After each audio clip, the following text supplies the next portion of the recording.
Welcome everyone to this video on Aion 2's crafting system guide. This guide is the sequel to my earlier gathering system, aka essence tapping guide. You will need to use some of the information from that video to do crafting, so if you have not seen that video, please take a look. Before we begin, you will first need to know where to go to do crafting. For the Elios side, you will be able to do crafting at the Dawn Legion base and the Zomion village. If you are an Asmodean, you will be able to find crafting stations at Safe Haven and the Norn-Ir Assembly.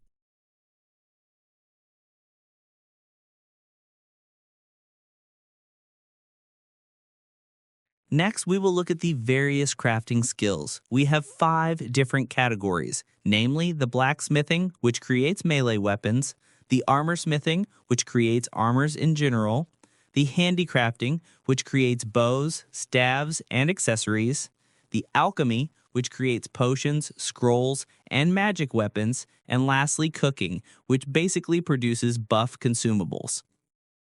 You can basically do crafting at any level and at any point of time in your gameplay, but I will summarize the key notes.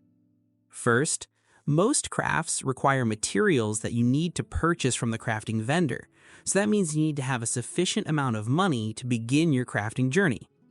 Second, crafting success is not always guaranteed even when you are high-leveled. Unlike the essence tapping system, you also do not gain any skills to improve your craft rate.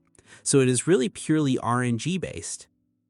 If you wanted to craft a gear, you will want to craft multiples of it in order to ensure you get the item you want and the quality you need. It is for this reason that consumable crafting, such as alchemy and cooking, are among the easiest to level, because you can just gather as much materials as you want to spam them all in a large quantity, and there are higher tier craftings that only need materials that can be gathered easily. Blacksmithing, armorsmithing, and handicrafting also have similar ways to level, such as crafting ingots, but the experience rate are significantly lower because it is a level 1 craft recipe. You will also notice that gear crafting will require more materials, including refining stones and odiles.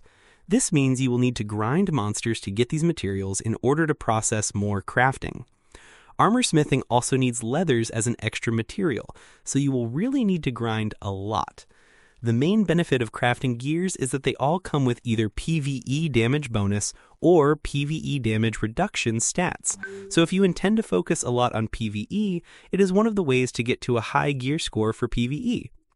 The other bonus from crafting gears is that usually the emergency supply requests will ask for crafted gears.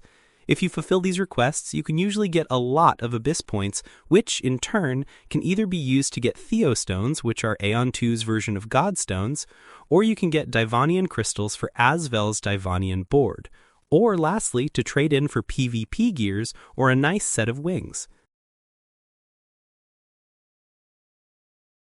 And that is currently all I have to share about Aion 2's crafting system.